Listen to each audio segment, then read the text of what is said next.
That wasn't why. That wasn't wrong. I was already dealing with that before I even watched that movie. You're so delusional. They don't help. They don't help.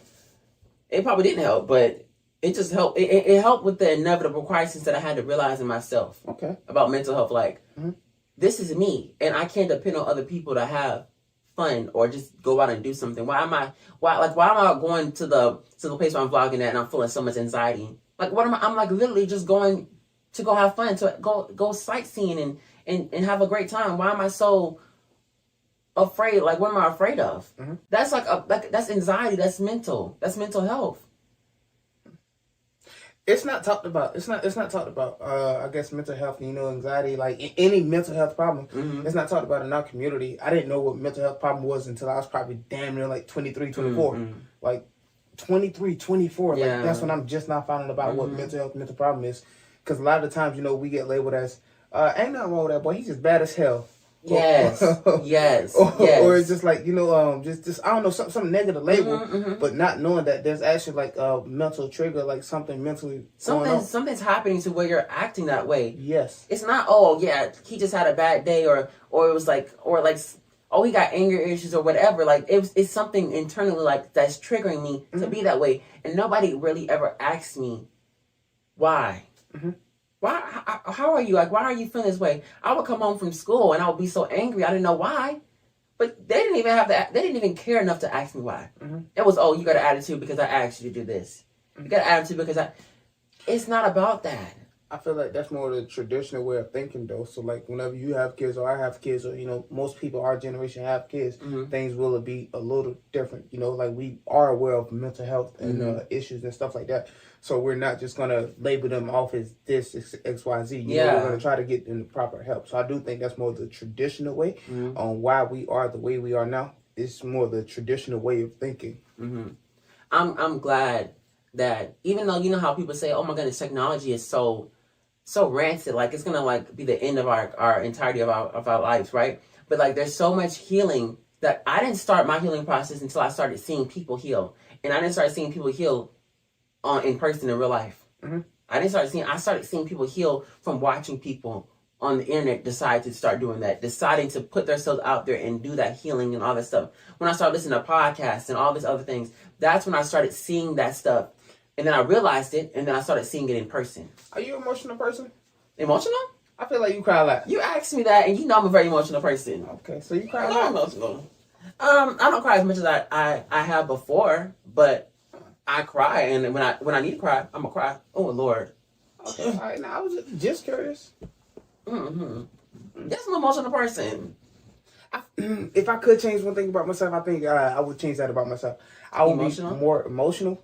Because, man, any woman that I dealt with, they can tell you like that I'm not like an emotional person or that, I joke too much. And I think I joke a lot because I'm not emotional. Well, it's something that you can work with yourself. It ain't happening, though. I don't know. Why? Nah. Oh, my goodness. You are something else. It's like, well, I want to do this, but nah, I'm not going to do it. Do it. Try. You can at least... it's not a thing where you just click and you just do it. It's going to take time. You can do small things in order to get there. Just do small things, regardless of how small it may be or what you decide to do to get to being emotional. So when I say emotional, I get not in the sense of being vulnerable. I mean emotional as far as being able to connect more on an emotional level with people. I wish I can be more like that. But you're doing it right now. You think so? Is it that you can't do it? I feel like we're just having a conversation. But this is a point of vulnerability. This is a point of understanding. This is emotional. You don't think that? Nah. You think we're just having a conversation? We just having a to me, in my mind. This is a very emotional conversation. Okay. I just don't have this conversation just like, walk up to somebody and say, how do you feel about your mental health? I wish that was how it was. Well, that's because we're understanding and trusting of one another. Just because we're understanding and trusting of one another don't mean But trust comes from, yes. When I think of emotional conversation, I think of like you telling me all your hardships, all your troubles, all your problems, all you're like that. You might be tearing up and me doing that. That's what the problem. Like people think emotion is only sadness, and they also think about emotion and sadness as a negative way. Emotion is not just sadness. Emotion is you can be happy. Okay. Emotion can be just having a serious conversation. Emotion is not just sadness, and it's not a bad thing to be sad. That's not all emotion is. Okay. That's a stigma. That's a stigma that has been placed on us. I still don't think this is an emotional conversation, though. I feel like we're just talking. Like, we're just having this is the emotional conversation. A meaningful conversation. A meaningful conversation is the emotional conversation because there's meaning in the conversation, which means there's some emotion. Because you can't, if there was no meaning, if there was no, okay, let's think about this. There's meaning in the conversation, right? Mm-hmm. If there was no emotion behind the conversation, there would be no meaning. How do you feel about mental health? I mean, it's okay. I mean, I don't know anything. I guess it's okay. Mm-hmm. Oh, okay. Well, that's the end of the podcast. Bye. Like there would be nothing to lead more into it because there's meaning in the emotion, and there's emotion in the meaning. It's vice versa. They float through each other and they connect. I get what you're saying. Mm-hmm. Do that conversation like how we're having a conversation right now. Find a way to start a conversation like that with people like other people. I can. So that's emotional. But I don't look at it as emotional conversation. So when they say that's not emotional? We don't have a conversation of whether it's emotional conversation or not. So you don't know. We just talk. We just have a free flowing conversation. So you think it's not emotional? I know it's not. I don't feel like talking to you right now, here right now, and like this is any of our conversations. Like I don't feel like any emotion like outside of like just happy, content, or just that's it. I don't really consider those emotional conversations because I can have that with a stranger. I can have those with anybody. Really? Yeah. Ugh. I can go to the defect right now. I can go to the cafeteria right now. Talk to whoever's serving me my food. Hey, how you doing? You got a nice day. I feel like that's just a you thing. Like you can just do that. But like it's still an emotional conversation. Your just emotional conversations are more broad and you can just have them with more people. But it's still an emotional conversation. I feel like any conversation I have is an emotional one to a certain degree. Maybe way less than some, but like there's some emotion behind it. Mm-hmm. I'll just be, not anymore, I don't be talking for no reason. I made a whole podcast about it. Owning the room, yes. I made a whole podcast episode about it. Yeah. Watch that podcast episode. Okay. Okay. But yeah. Mm-hmm. Okay. I guess in the sense, I mean, emotional, more, I don't want to say vulnerable, because when I say vulnerable, I know the first thing you're going to think about is crying. When I don't care. I'm not trying to get to that point. I'm not trying to be that type of person. I'm not trying to be that type of emotional person.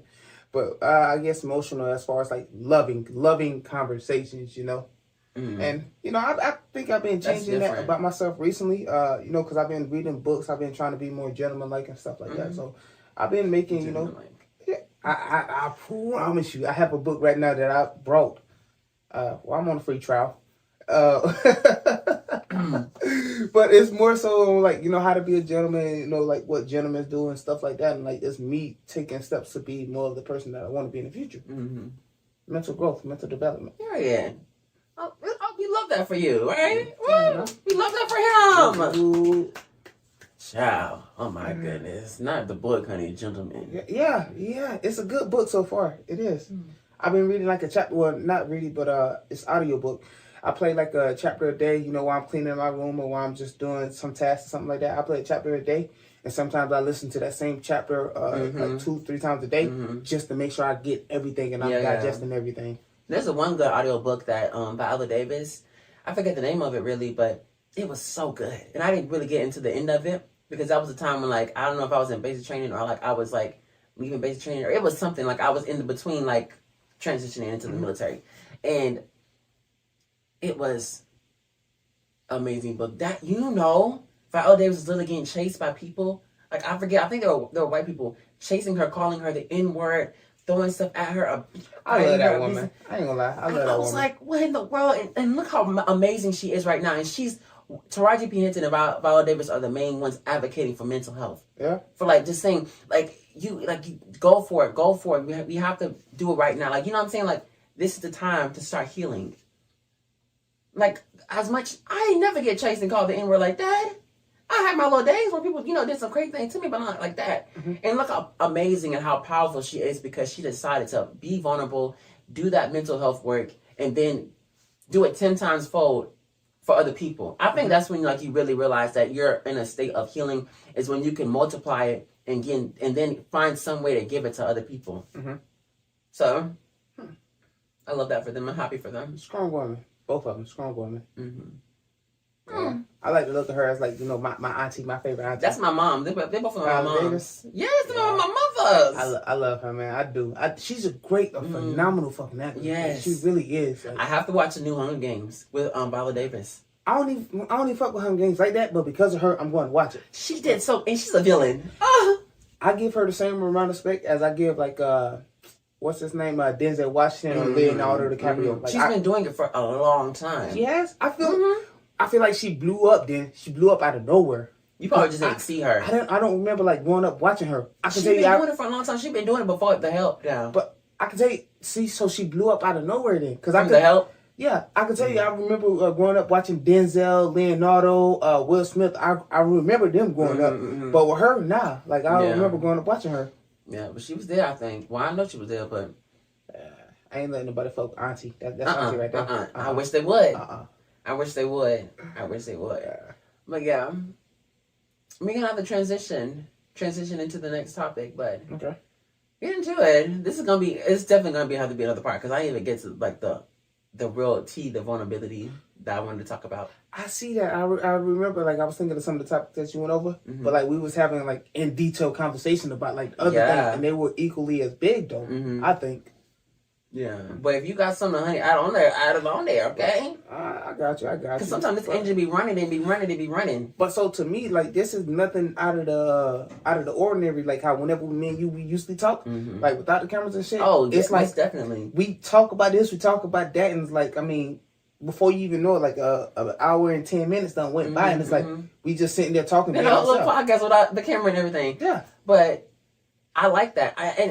And I know you said this is like not even like an emotional conversation for you because you can have this, but like I don't really be having these kind of conversations with like other people. Why not? Because some people don't care enough. I feel like you just have to. It's the energy that you put out. But some people aren't, and this is like they don't just. Like, it's not that they don't deserve to see that side of me because like that. When I'm vulnerable and when I care so much. I don't know. I just don't feel like everybody just needs to see that side of me. They don't deserve to see that side of me. You know, maybe it's different for you because you can have a conversation like this and it's like, okay, well, we just had a conversation. But for me, I'm sitting here and I'm like, it's more of a energy transference. It's me giving, you know, energy. So, yeah, that's why I just, I can't just have these meaningless conversations with people. And I feel like that came from just like younger age of not being able to have certain conversations with people, even people that you cared about. Like I couldn't have this conversation with my grandma. Yeah, I don't think I could. I don't know if it's a me thing or her thing.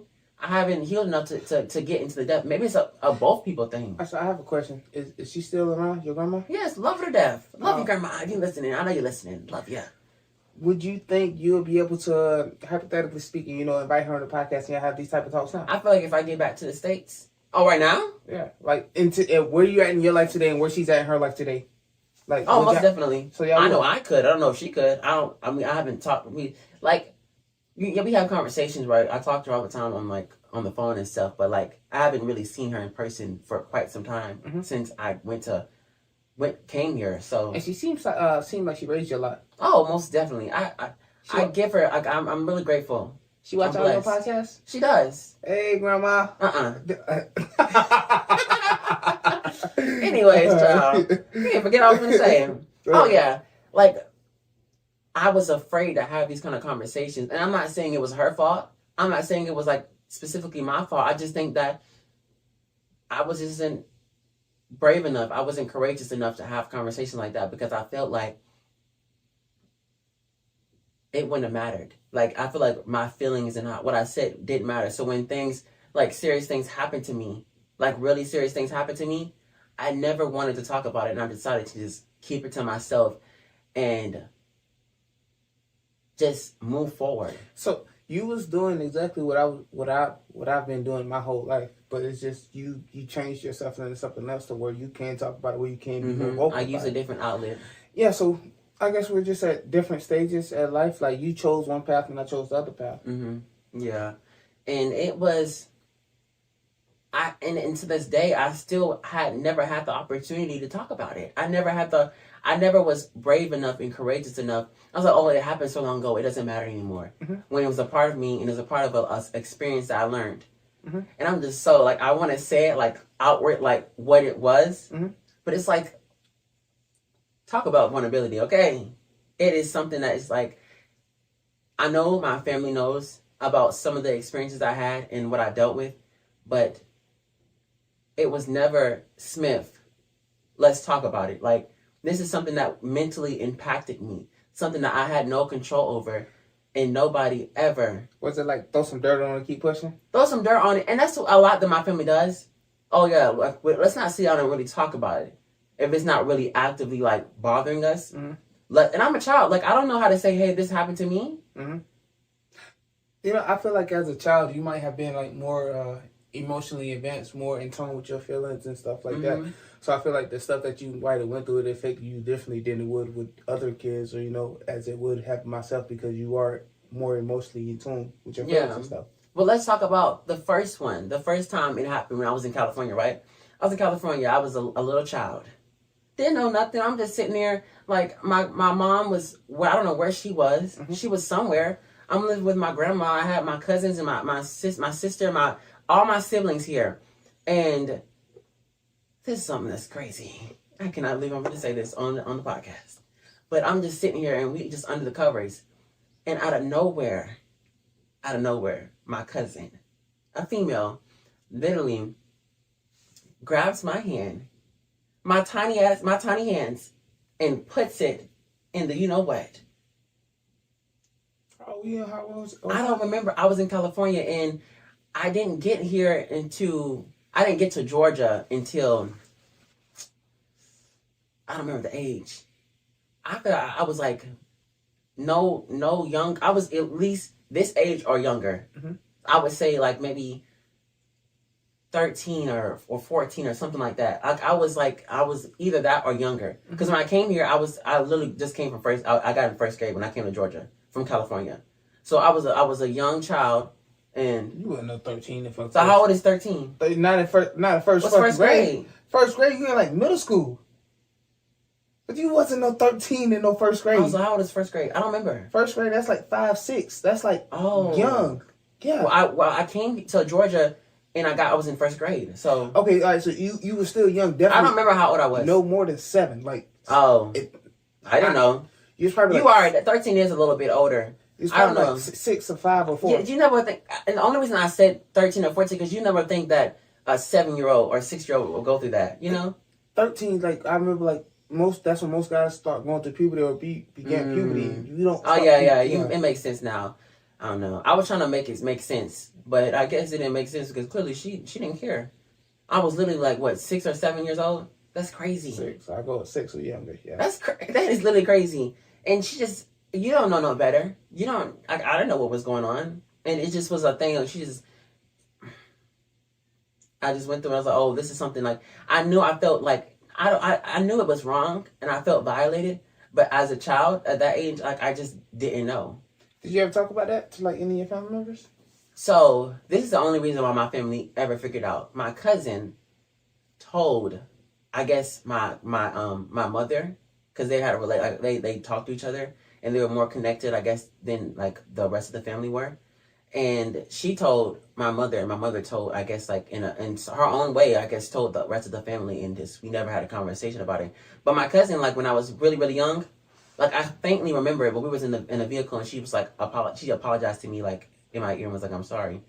And then like that's the last time I fully ever heard of it. And I heard my mom talk about it one more time, but it was never a conversation. It was like, oh, this is why you're this way because this happened to you and it was my fault. Like it was complicated, but they never talked about it with me and they never had a conversation with me. And that's why I feel like that's where a lot of my anger when I was younger and the reason why I am right now the way I am, because I never had a conversation about it.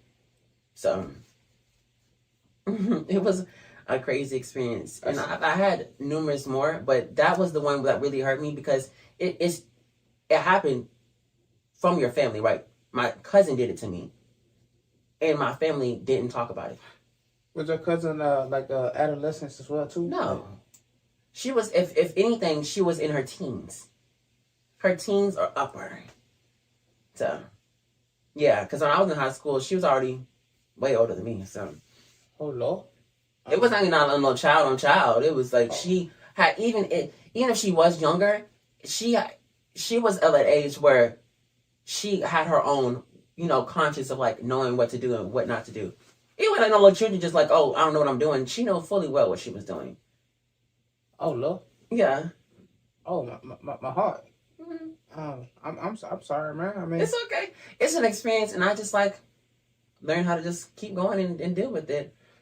but the whole situation, honestly, that reminds me of like a lot of black family households and stuff like that. Of like when stuff do happen like that, they don't talk. It happens with Hispanic household too. A lot more with the Hispanic household. Yeah. But where it happens, stuff like that, it happens. But nobody ever talks about it. Like, I mean, Uncle Theo just touched his niece. But nobody ever fucking talk about it. Everybody fucking knows, but don't nobody put fucking hands on Uncle Theo. That's an issue. Because why do we give them the power in the because when you don't say anything, and this is like in anything, you don't say anything, it's going to continue to happen. You're letting it happen. You're basically letting them, you're basically saying, yes, I advocate for you to keep doing this. Let me tell you why. Why? Pussy nigga.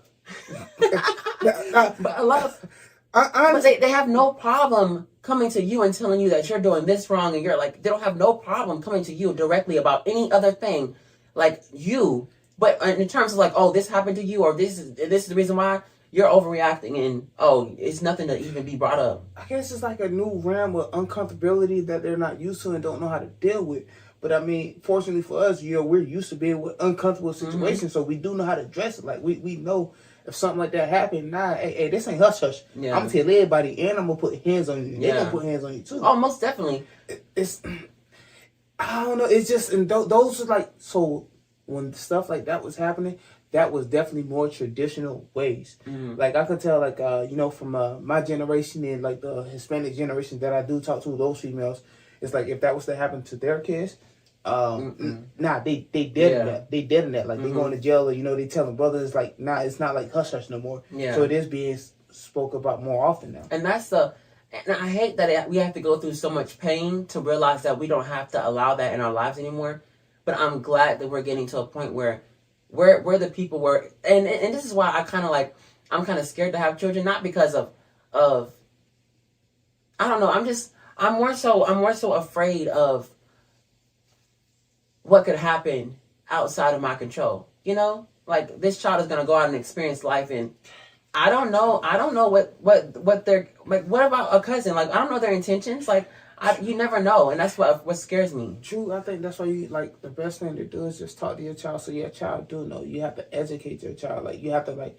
I mean, I love her to death. My sister, like the way that she talk to her children, they're like 5, 6, 7. Like she got like 3 little ones, or it might be like 6, 7, and 8. But the way she talk to them, like grown fucking adults, like grown people, and it's like they understand so much. They're just like you. They're in touch with their feelings and stuff like that.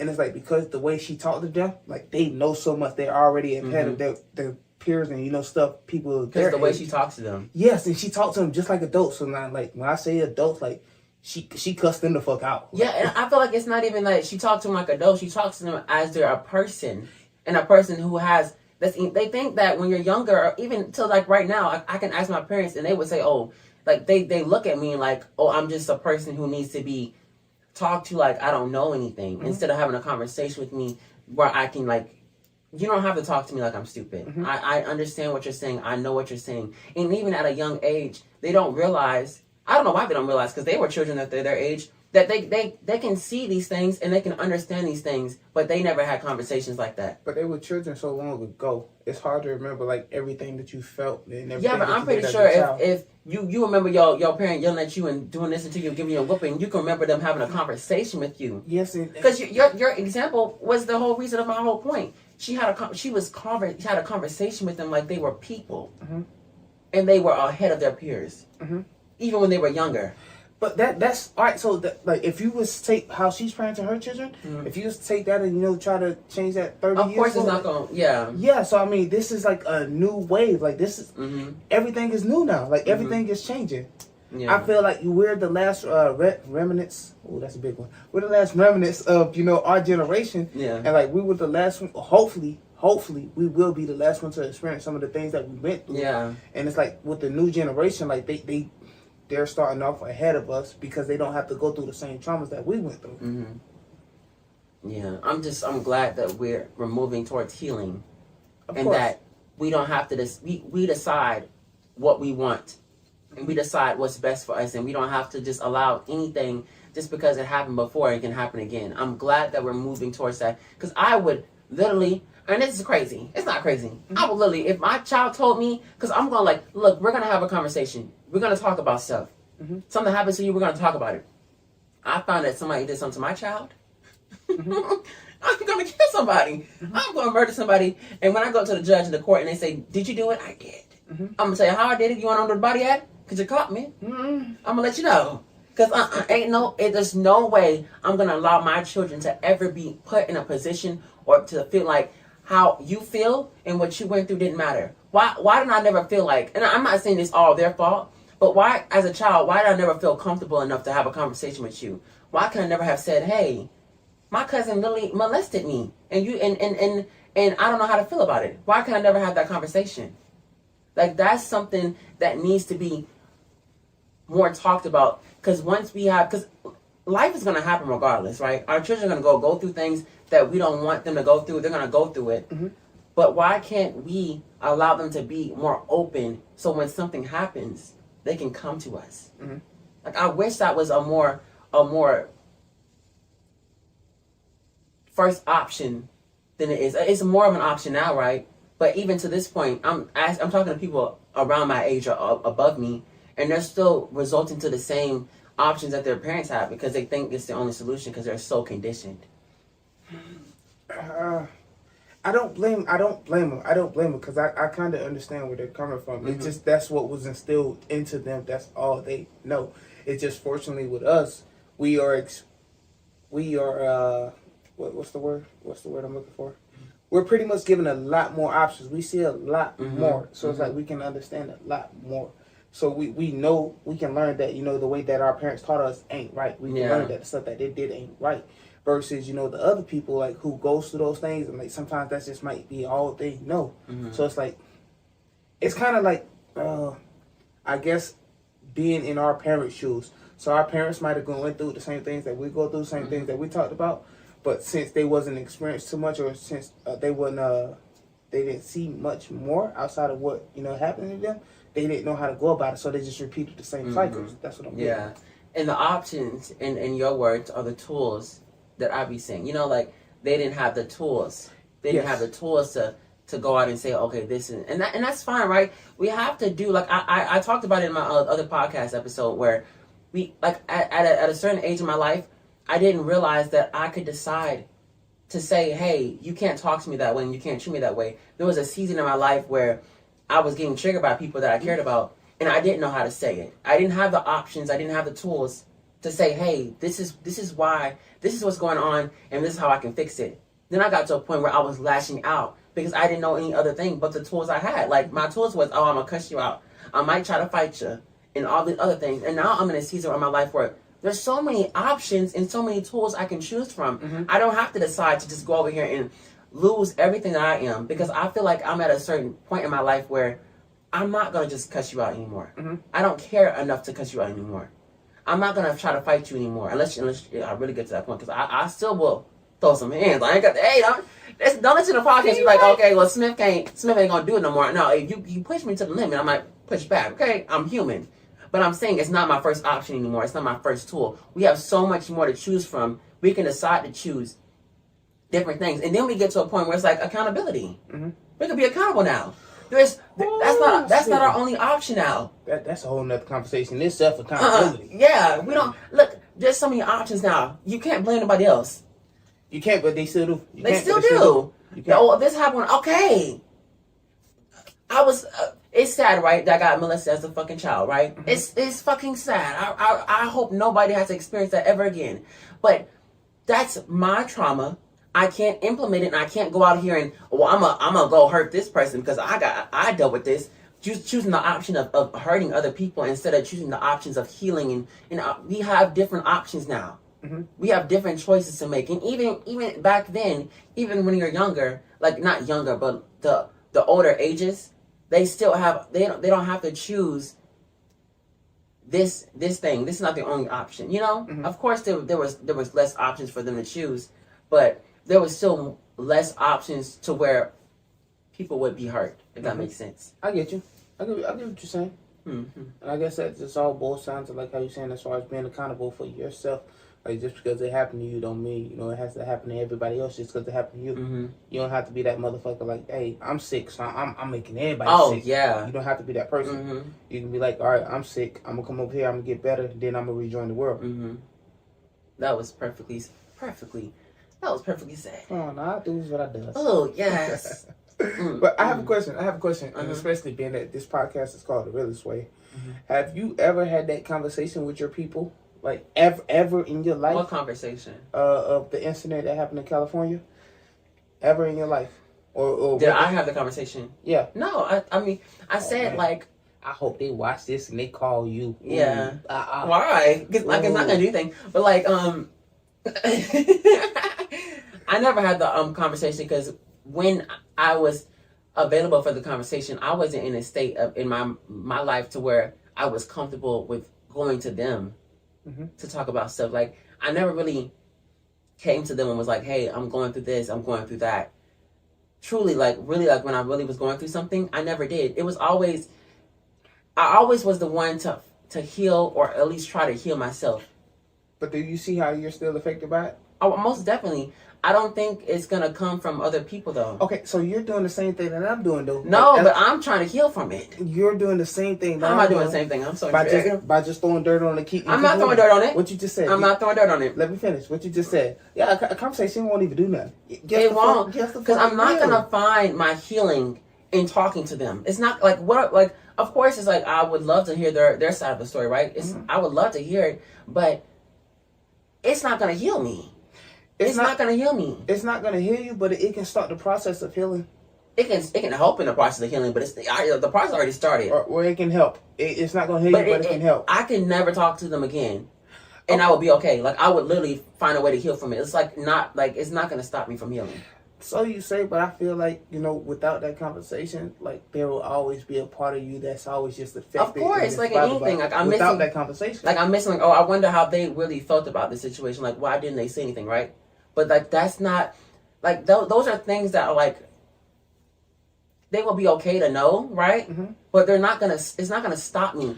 Like, and I realize there's sometimes when you may not have an opportunity to have a conversation with somebody. Is that gonna stop you from healing? No. This is how I said it. Hear me out. This is how I said it, okay? Mm-hmm. All right, so let's say you're headed down the street, right? That conversation, like you said, it's not going to make you bust a left. It's not going to make you bust a right or whatever. But let's say if you're going down the street in that conversation, it can pivot you like a little small 3 degrees, 3 inches. But if you keep going straight, that 3 inches, that's going to add up over time and over time and over time. So, like, whenever you get to your final destination or wherever you at the end, that 3 inches, you're going to be in a whole nother destination had you not had that conversation to begin with. You get what I'm saying? I get what you're saying. I understand what you're saying. But the pivot, I won't be pivoting that much because of them. Okay. All right, so that's what you're saying? That's that one pivot, right? But it's not going to be the pivot. The most of the pivot is going to come from me. I'm not even saying pivot. I'm not even saying you're going to pivot. I'm just saying that 3 degrees, if you're going straight, right? And if you go 3 degrees right and you're still going straight, right? The further you... The further you go straight, you know, after the change of 3 degrees, the further you go straight, the more and more, you know, there's going to be a change of that initial straight line. 100%. Yeah, and that's all I'm saying that the conversation is going to do for you. You know, it's like that 3 degrees. It might not be much in the beginning, but as long as you keep going straight, it's just going to grow and grow and grow. And that's all I want you to do. And I mean, I feel like you won't be your best or your max. You won't be the best possible you until you can get through all of that shit, all of that griminess and bullshit. Like you said, it's not going to make you pivot right. It's not going to make you pivot left. But it will like change your angle a little bit, and if you keep going straight, your angle is going to change a lot. Yeah, I get what you're saying. I feel like there will be some healing that will come from having a conversation with them. 100%. Like, I would definitely get some kind of healing, either if they responded to it in a bad way. I was telling them to call you up. Go ahead. Don't tell them to call me, because I might not answer. I'll answer my grandma. But Yes, grandma. I hope grandma put you on three with her. That's it. Hey, Granny. This won't be a conversation I would have on the phone. Like, it would have to be an in-person conversation. Face to face. Yeah, because like it's too much of a conversation to just be like talked about. Don't cut this out too. I want Granny to sit. Hey, this is in the realest way. Don't cut it out. I'm not gonna cut it out. Why not cut this out?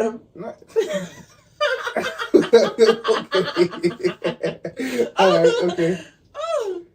I'm not gonna cut it out. Okay, and I'm glad. I hope not. I hope, a couple of months down the road from now, whenever you are back in state, I can watch a new podcast and see you and Granny. She'd be like, "Hey, Travis." Yeah, she'd be like, "Hey, Travis." Hey, Travis with the big head. Yeah. Granny ain't gonna come for me like that. I think if anything, Granny might like me, but she gonna be like, "Hey," she would. Yeah, she would. "Hey, Travis, thank you," and then y'all gonna get better to it, and that's gonna make me happy. It might happen. I don't know what God got in store for me. I'm just gonna keep moving forward. That's all you can do. That's the best thing. Period. But yeah, I really love this conversation. It helped me. It healed me a little bit. I'm just so. What you laughing at? You laughing at my toes? I don't care about. I don't care about your feet. Oh, okay. I know what you was looking at. I'm not laughing at your toes. What you looking at? I was laughing about the notes that you kind of went over in the beginning, and we haven't went over too many of those. I forgot the notes already. You remember the notes? A little bit, yeah, a little bit. But no, I was just laughing because like how we haven't really been over them, but we have been having like meaningful and deep conversation. I feel like the conversation that we just not had about the whole inch and degree, that was probably like, a 3-inch degree, or, like a little pivot for you to turn and keep going straight. And I thought about that, and I thought about your notes, and I just thought it was hella funny because that wasn't nowhere in the notes. Yeah. But I knew, like, even though I had notes, the conversation would flow, and like it would like go its own way. So I just gave just enough to where like, even if we didn't have nothing, it would still work out. But I got you. Now keep the notes though. If I ever come back, yeah, definitely keep the notes. I like them. Keep them. Okay, but we're gonna do some of them right now. Okay. You remember any of them? Because I forgot them. All right. You got the notepad over there. What notepad? That was my phone. Oh, that was, man. Why you put your phone over there? The phone is recording. Oh shit. All right. Yeah. So another one that you had. You don't remember him. He don't remember him. He just over here acting like he remembered. It was like 6 or 8 of them. Yeah. There's a lot of them, and I don't remember not one of them. How you came up with them, but you don't remember them? Because that's why I have my notes, because I forget. But you expect me to remember? Because you said you remember. I asked you. You said yeah. What to take back? I ain't gonna roll it back for real. You didn't say I'm not editing that much. Nah, you said do I know him? And I was like, yeah, I know him. Yeah, did you? You said you know him. So what are they? I know him once you said him again. Then I know him. So you don't really know him. It's like saying, I know what I want from the store. Okay, what do you want from the store? I gotta go there and look at it and see what I want from the store. But you know what you want from the store. But you know what you want. But you don't know what you want from the store. As soon as you get there, you're gonna be like, all right, yeah, I want this, that. No, I'm talking about you gonna go in the store and look at it and you're gonna see Doritos. Oh yeah, I do want Doritos. So now I do know what I want. That's what I'm talking about. No, it's not like, oh, you went to Okay, all right. Yeah. If you want me to pick a topic, you know what I want to talk about? No. Ooh. Is it in terms of mental health? I was gonna say toxicity. That's for another time. It's another time. Okay, all right, yeah, another time. But you can talk about toxicity and mental health. Eventually, your fans will need to hear that. Anyways, what the hell toxic? It ain't me. So you're not toxic. I've been toxic, but this is called NTheRealestWay. You gonna sit up here and lie like I'm that? not lying. You gonna sit up here and I'm lie not like toxic. You want me to give you an example? Yeah, I'm so intrigued. It's mental health, right? Huh? Is it mental health? Go ahead, we can wait another time. We can wait till another time. But you are toxic too. But I'm not toxic here. All right, mental health. Identify the problem of mental health. That was one. Identify the problem. Oh yeah, problems. We got to identify the problems. Well, how much we got? 37? I can't see. Yeah, that's one. How you got glasses with you? You know what? I have to go to medical. No, something wrong with my eyes for real. You know how all right, go ahead. You know how like a camera, right? You just like taking a picture right of the camera. You know how the camera can come unfocused. Imagine that, but with my eyes. Have you ever thought about my eyes are a camera? Yes, but I want to just get out the military. I'm gonna say, yeah, but that's only temporary. So I'm gonna tell him, I'm gonna ask him like, do an eye check on me, like there's something really wrong with my eyes, like seriously, like there's something wrong with my eyes, and I'm gonna like tell him like, get that checked out while you in. Anyway, you still got what, like 2-3 years? I signed 4 years. Man, if you don't get your eye checked out, I'm gonna get checked out. I'm gonna be checked out too. But anyway, what was I saying before you interrupted me about my eyes? Oh yeah. So now we're gonna go to the point of what was it was the conclusion of mental health, like the solutions that we can get from healing. You know, we talk about the problems and a little bit of the solutions, but really, what is your take on mental health and things that you can do to move towards healing? Talk about it. Being comfortable, getting comfortable with being uncomfortable. Mm-hmm. So putting yourself in putting yourself in uncomfortable positions, mm-hmm. so you can be comfortable enough to talk about it. Or you can be comfortable enough to address the said issues or said matters. Yeah. Us as black men, we especially black men, we have to stop looking at each other as you know that nigga I want to fight, or we got to stop looking we got to stop looking at ourselves as enemies, but more like, you know, brothers. Like, I mean, I shouldn't be walking down the road and 10 out of the black people I see, you know, 8 of them, they're mean mug me. Only 2 said, hey, mm-hmm. that shouldn't be that. We should all speak to one another. So it's about embracing one another so we can be comfortable with one another and talk to one another and not feel, you know, not feel vulnerable. So like pretty much just talking about your feelings and not having to feel vulnerable. You know, crying in front of other black men, or, you know, talking about what's going on with you and not feel like you're being vulnerable, but you're just expressing yourself. I feel like that's something that we have to do to come to the conclusion of fixing it. Mm-hmm. But expressing yourself is vulnerability. You're trying to isolate them. You're trying to say, well, you don't have to be vulnerable to do this, but being vulnerable is a part of anything.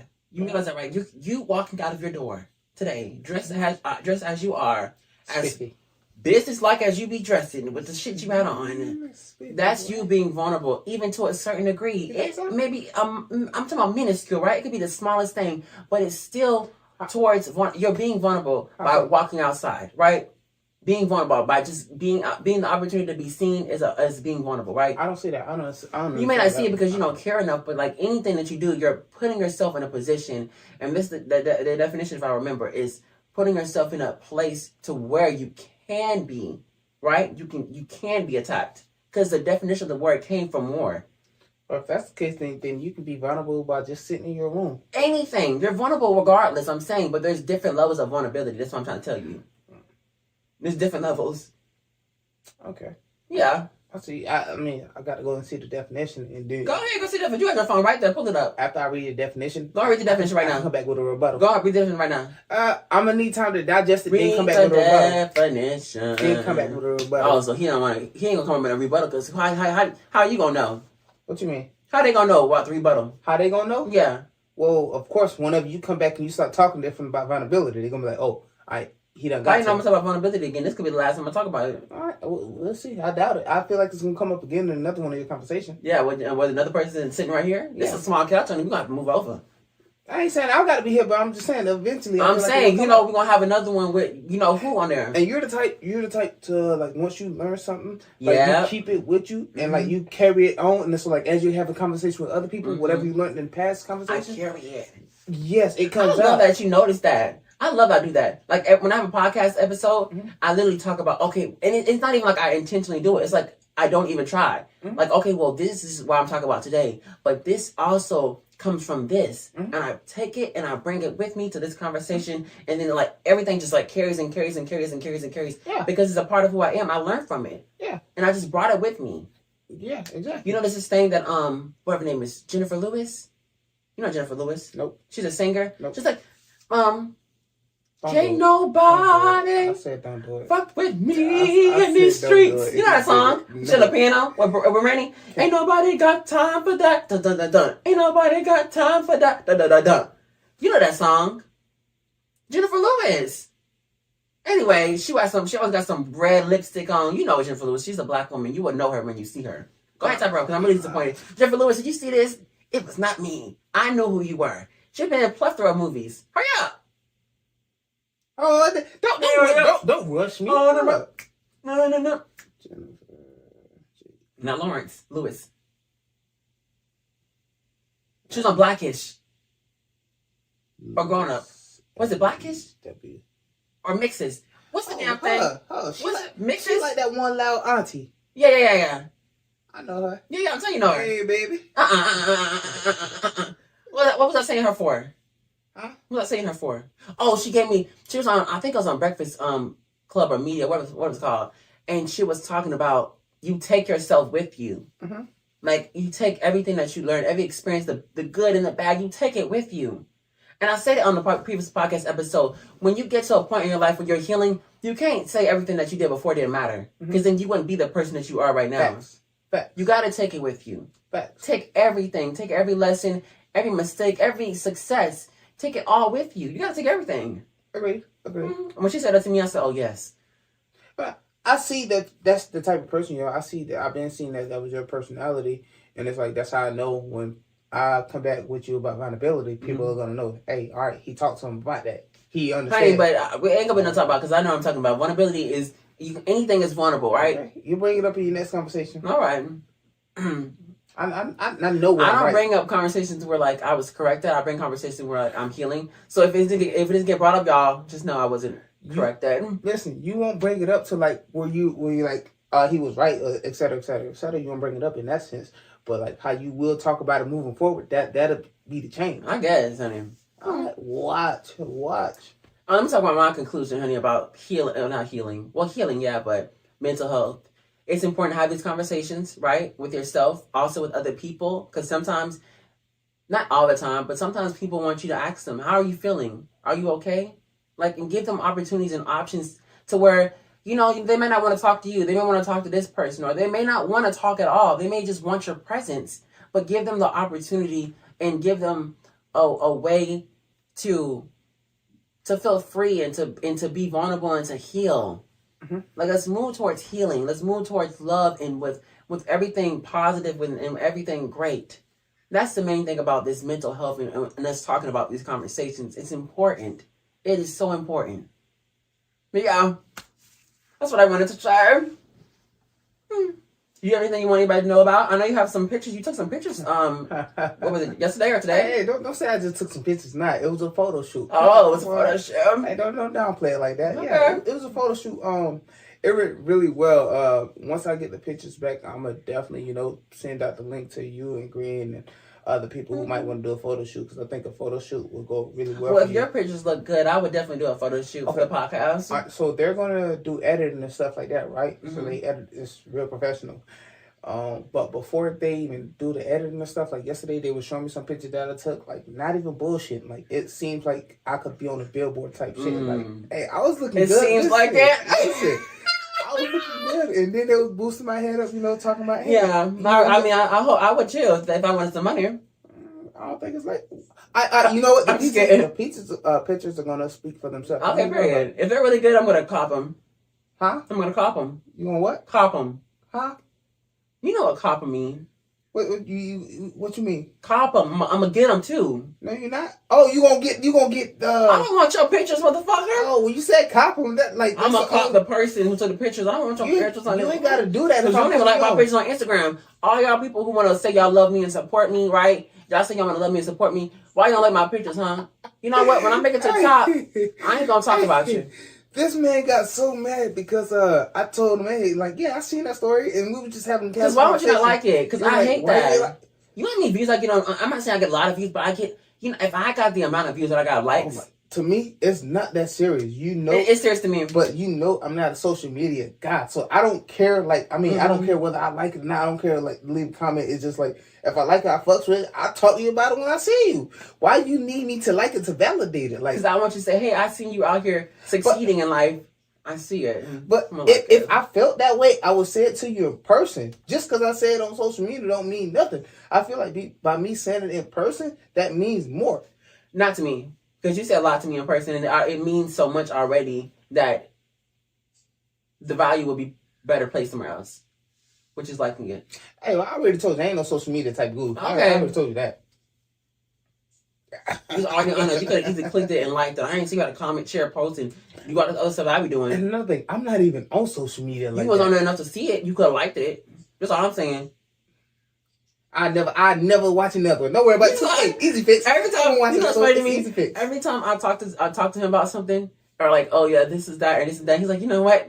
Don't worry about it. I'm not gonna do it no more. God, you can't be vulnerable with him, honey, because he'll get mad. Nah, it ain't that I'm getting mad, but to me it ain't that serious. It ain't that deep. It is to me. Oh my god. It's to me. Oh my god. Okay. No, it is not. I just like it. Okay, happy. I just did.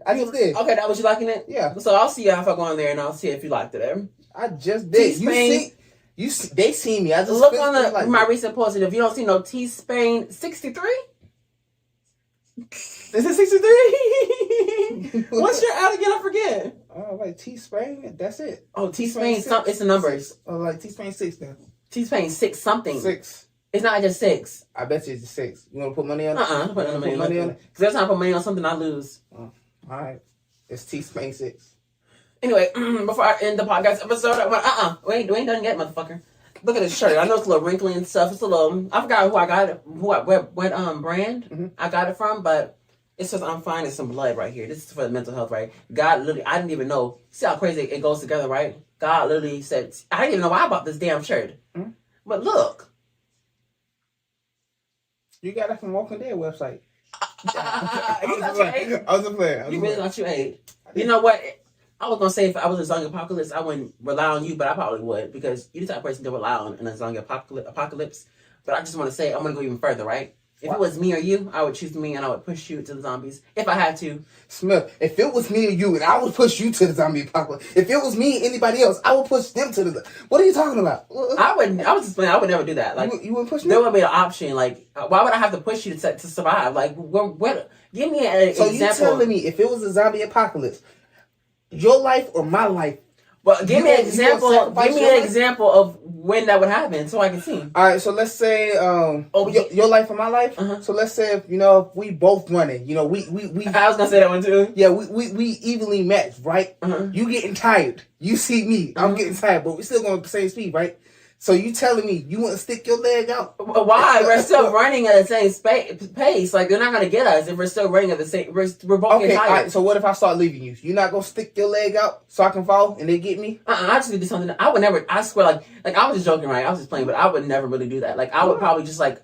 like people, they think they gotta run. Like, in the movies, like, they feel like they gotta run in a straight line. That was just an example, though. But I could always go to the left, honey, and go somewhere else. Okay, all right. Hey, that was just an example. And they probably will follow me, but it's okay. But I would hope so. If you wouldn't really trick me. You wouldn't trick me.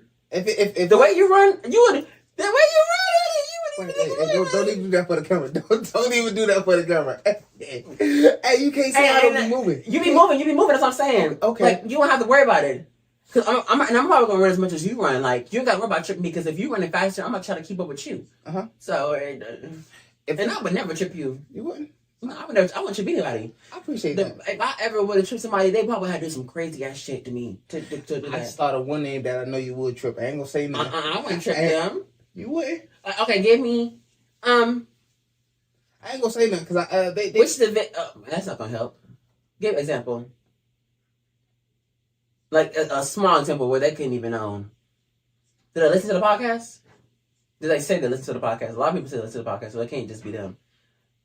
This person has listened to the podcast like numerous times and spoke about it. I don't know if numerous times spoke about it, but I have a strong guess that they may listen to the podcast.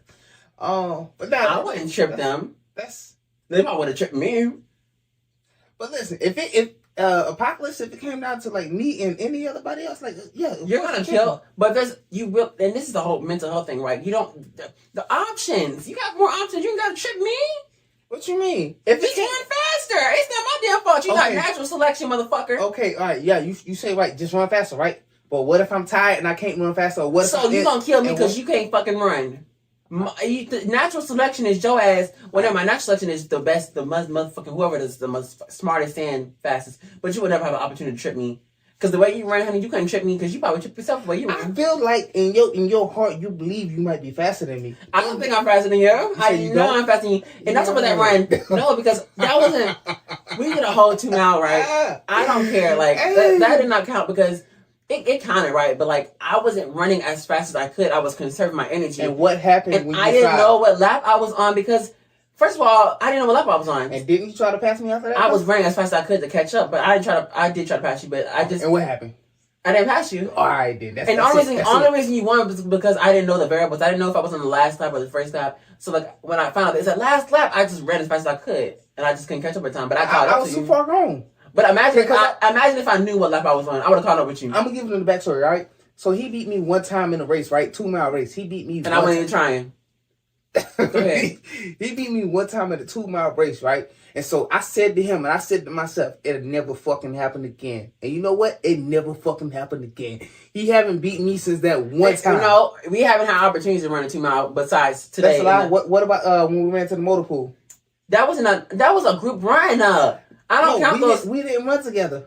But we were running as a company. All right, so what about when we ran down to the track one time and back? Company. No. We broke up in groups of 2s. I'm with somebody else. You can't put me with somebody else. Excuses. It's not an excuse. But what I said, I can't leave them. I was trying to you beat me that one time. Damn, throw names out. I ain't saying she's slow. I'm saying we was in a group run where we were helping each other get better, and like all I'm saying is after that one time you beat me, I told you and I told myself it'll never happen again. Then what happened? But every other time you used except for that time, and even that time, I had a legitimate excuse was I didn't know how much I had to run, so I could conserve my energy because we was doing a 2-mile. It was a time 2 miles. So it's always an excuse. Then. It's not always an excuse, but that was a legitimate excuse. But you're not faster than me. Okay, well, we'll let yourself do another 2 mile. But I can get back on my run, and I ain't been running that much. Oh, that's cool. I've been on enough for me. And if you would have liked my video, you would have seen how I wasn't trying to improve my run. I did a little warm up and stuff like that. Yeah, the 20 to 30 minutes. Yeah, but you didn't even like it, so you wouldn't know. Anyway. Don't worry, I won't watch it again. Don't worry. You have to tell me about next time. That's how you motherfucking sound. All right. But let's close it all out. Okay. So, this is the end of this podcast. I'm with Travis. He was a very, very interesting person to have a conversation with, right? We talked about some really beautiful things, right? I'm gonna put his stuff in the below his social media. Why are you trying to look all professional? Anyway, I'm gonna put his stuff in the bottom of the social media where you can follow him and all this other stuff. Hopefully, you harass him and attack him and stuff like that, right? Hopefully, that is what happens. But like I say at the end of every podcast episode, I give thanks to the utmost, to the highest power, God. I'm thankful for my friends and my family. These niggas prayed on my downfall. I am truly. I ain't gonna say that in the same phrase I say God. My bad, because you over there praying on my downfall. I apologize. Go ahead. All right. I am truly grateful. This is NTheRealestWay podcast. No. I'm all 10, but I stood tall. Okay.